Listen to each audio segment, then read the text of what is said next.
Namo Buddhaya, Jai Bhim, and welcome to our Dhamma discussion today. As we always do, we will start with observing Panchasila. We will start now. Sadhu, sadhu, sadhu.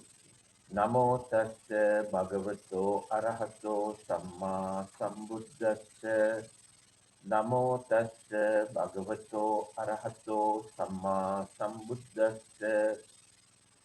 Namo tassa bhagavato arahato samma sambuddhassa. Sadhu, sadhu, sadhu.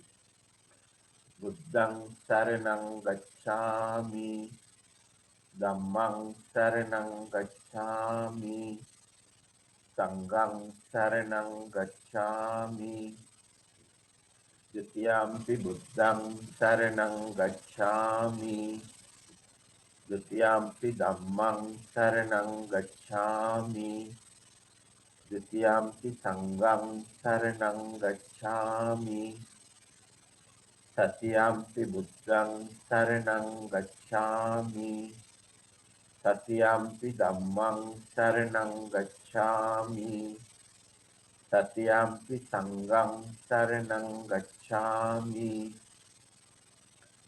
Panatipata veramani sikkhapadang samadhiyami. Adingadana veramani sikkhapadang samadhiyami. Kamesu miccācara veramani sikkhapadang samadhiyami. Musavada veramani sikkhapadang samadhiyami. Surameraya majjapama dattana veramani sikkhapadang samadhiyami. Sadhu, sadhu, sadhu. Now, before I start the Dhamma discussion, always there are few points that I mention at the beginning. Firstly, all the Dhamma that I am explaining to you in this sermon, I have taken from the oldest Tripitaka in the world, which is kept at the British Library in London, which happens to be less than 20 miles from our Vihara. So this Tripitaka is over 2000 years old and widely accepted as 100% correct and not distorted. And it has been written down in Sri Lanka 456 years after Lord Buddha passed away. Some of the sermons are written on gold leaves, some are written on silver leaves, and some are written on ola leaves. So when you look at those sermons, you could guess how old they are. They look very old. Uh, so some of the Dhamma points that I am explaining to you might differ from what you have heard already. If that is the case, don't have an anger or resentment against it, or don't come to argue with me. Just practice the principle that Lord Buddha explained in Kalama Sutra. In Kalama Sutra, Lord Buddha said, don't either believe or disbelieve what I say.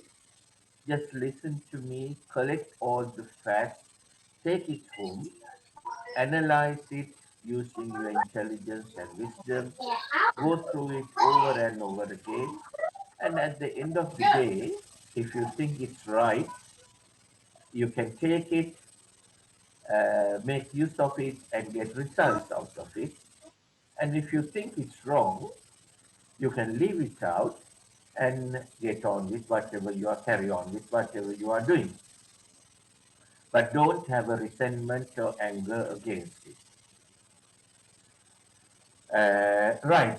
Now, we are explaining the path to Sothapanna, the first level of enlightenment, the most important step for a Buddhist, according to Lord Buddha, anyone who is practicing Buddhism, because a person who has become Sothapanna or attained the first level of enlightenment has comprehended the Four Noble Truths at the first level, and he has comprehended Dhamma, so he will be going along the correct path, which is the Noble Eightfold Path, and he will not go down the wrong path and end up in trouble.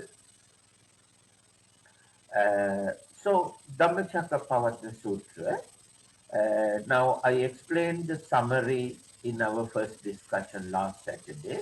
Let me recap that summary again so that it will be useful to everyone, those who attended last time as well as some of those who are attending today for the first time. Now, in Dhammacakkappavattana Sutra, firstly, Lord Buddha says, in Pali, he says, Pubbe Ananusutesu Dhammesu, which means, I'm explaining you a Dhamma you haven't heard before. So he was saying this to Panchavagya Bhikkhu. This is very important. Panchavagya Bhikkhu were monks who have been looking for the truth, who have been practicing uh, and looking for the truth for over 25, who have been practicing meditation and Dhamma in the forest for over 25 years and trying to find the truth about this universe.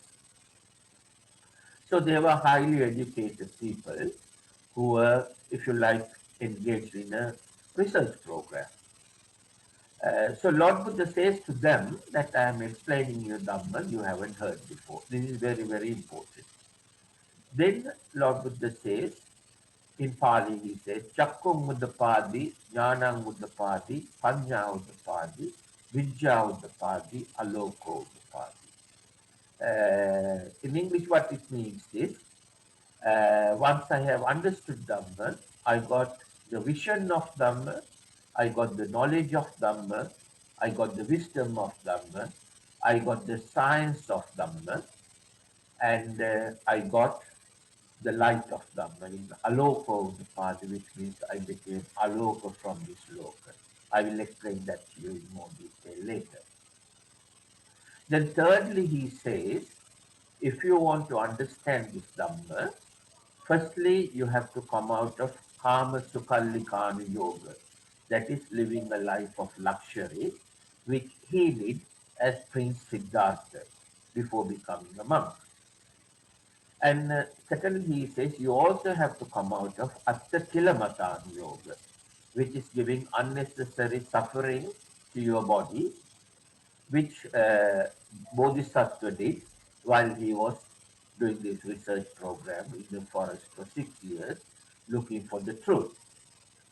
So he says you have to come out of both of them and you have to come to Majjhima Patipada. Majjhima Patipada is the path that helps you to eradicate Raga, Dvesha, Moha, what he called the three poisons, the three unwholesome deeds. Raga is attachment or greed, Dvesha is anger or resentment, Moha is ignorance of the Four Noble Truths. So Majjhima Patipada, then he says Majjhima Patipada is the Noble Eightfold Path. Then he says to come to Majjhima Patipada, first you have to understand the Four Noble Truths. The Four Noble Truths are Noble Truth of suffering, Noble Truth of the cause of suffering or the reasons for suffering, Noble Truth of out of suffering, and the fourth one is the Noble Truth of the way out of suffering. Then he says, to understand the Four Noble Truths, there are four things that you have to do. First one is, in Pali, he says, Kalyana Mitra Sevana, which means that you have to associate a person who is capable of explaining correct Dhamma to you. Correct Dhamma means Dhamma which will help you to eradicate Raga, Dvesha, Moha. Then the second one he says, the second thing that you have to do is Siri Sadharma Sravana. That means listening to the correct Dhamma explained by that person. And the third thing that you have to do is Yoniso Manasikara. Yoniso Manasikara means the Dhamma that you have learned by listening to that person, you have to go through it over and over again, revise it, analyze it using your intelligence and wisdom, and try and comprehend it. And the fourth and the last one that you have to do is Dhammanu Dhamma Patipada. That he explained as Sabba Papasya Akaranam Kusalasya Upasampada.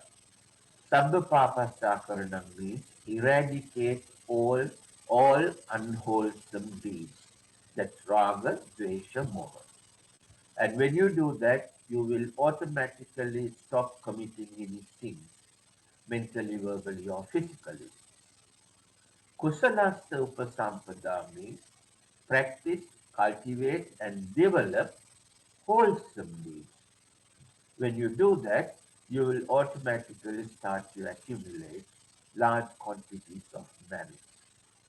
That's what you need to do in order to, when you do those two things, your the three poisons, what we call the three poisons, Raga, Dvesha, Moha, will be gradually eliminated, eradicated, and your wisdom will gradually improve, and you will start to comprehend Dhamma.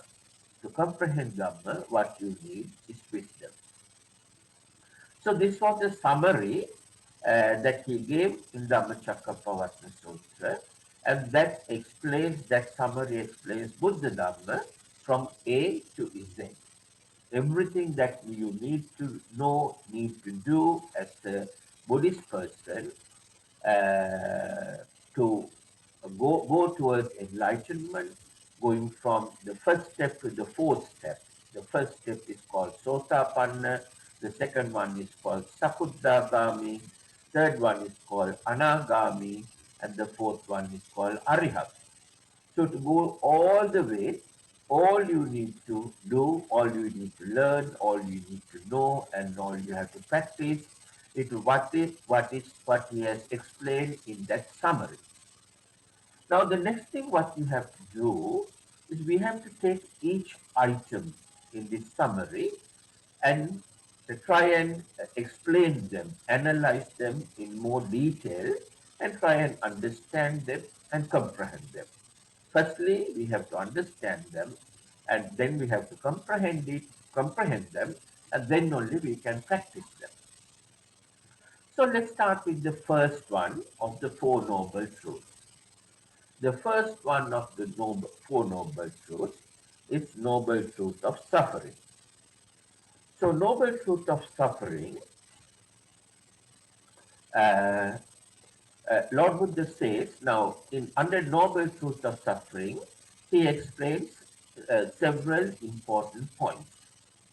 The first point that he explains is he says that there are 9 types of suffering that people undergo, and people do not know the cause of this suffering. So without knowing the cause of this suffering or the reasons for this suffering, people are not able to eradicate or get rid of these 9 types of suffering.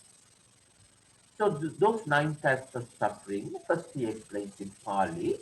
Now he says the nine are Jati pi dukkha, Jara pi dukkha, Vyadi pi dukkha, Maranam pi dukkha. That's 4.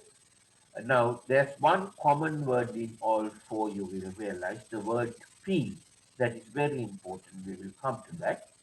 Then he explains 5 types of suffering, which the type of suffering is similar, but the scale of the suffering changes from, let's say, 10 points to 50 points, just for explanation.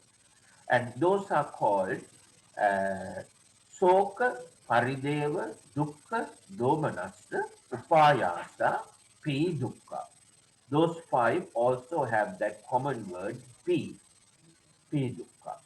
So 4 plus 5 is 9. Then he says the 10th one is Pyehi, P Jehi Vipayogo Dukkho. And the last and the 11th one is Appiyehi Sampayogo Dukkho. So 11 types of suffering he explains there.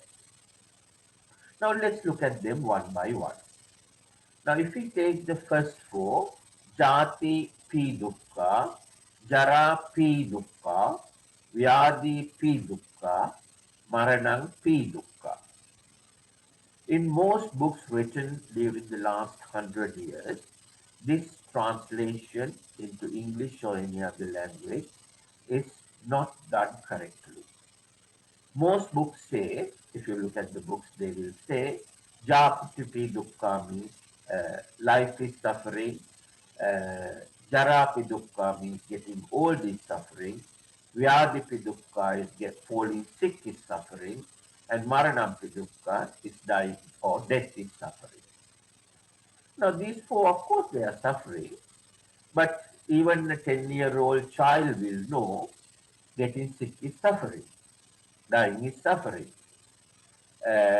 So, at the beginning of the sutra, Lord Buddha explains to Panchavagya Bhikkhu, these highly educated 5 monks, or 5 ascetics, if you like, that he was going to explain a Dhamma that they haven't heard before, and then turn around and says that life is suffering, getting old is suffering, you falling sick is suffering, and death is suffering. He cannot be saying that.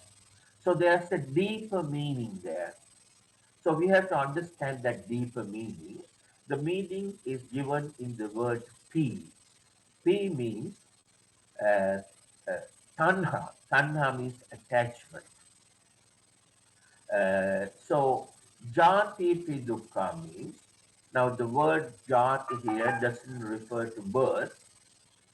There's a sutra in Tripitaka called Jati Dharma Sutra. In that, Lord Buddha explains everything in the world can be divided into different jati. Different jati means different types. So different types of people, different types of animals, different types of butterflies, different types of horses, different types of elephants, different types of countries, different types of soils, different types of water, different types of trees, different types of leaves. That way, everything in the world can be divided into different types, different jati. So that's what the word jati means. There are different things in the world. Anything in the world can be referred to as a jati, whether it's something living or not living. So jati pi dukkha, pi means attachment, dukkha means suffering. So if you develop an attachment, mental attachment to anything in the world, it ends up in suffering. That's what jati pi dukkha means. So attachment is the key word here. If you develop an attachment to anything or anyone in the world, that ends up causing you suffering, or you will end up suffering. That's what it means. Then jara pe dukkha. Jara means getting old. So if you have an attachment to something or someone, if that something or someone is getting old, it will cause you suffering. So that's what it means. Jara pi dukkha. Vyadi pi dukkha means if you have developed an attachment to a person or an object, and when that is getting old, if that is falling sick, if it is a person, if the person is falling sick, or if it is an object, let's say your car, if it is breaking down, and that will cause you suffering because you have a mental attachment to it. You don't understand Dhamma, and you don't understand the real nature of things in the world, whether it's living or not living, whether it's a person or an object. They are all subject to a theory called anicca, dukkha, anatta. Anicca means We cannot keep anything or anyone in the world the way we want, and they change from time to time. And when they changes, if we don't understand, if we are not living with that understanding, and it will cause us suffering. So here again the key word is attachment. If we are attached, if we have developed an attachment to a person or an object, and when that falls sick or when that breaks down, it will cause us suffering. Maranampi dukkha. Maranam means something is coming to an end. A person is dying or an object is getting destroyed or lost forever. So that's what means by Maranam. Maranampi dukkha. Again, if you have developed an attachment to a person or an object,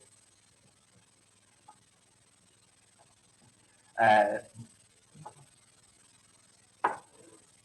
if you have developed an attachment to a person or an object, and when it comes to the end of its life, if it's a person, the person dies, or if it's a car or a house that gets destroyed, which is bound to happen one day, nothing can be there forever, and you will suffer.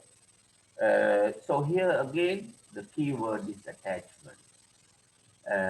So those are the meanings of those four: jati dukkha, jara dukkha, vyadi dukkha, and marana dukkha.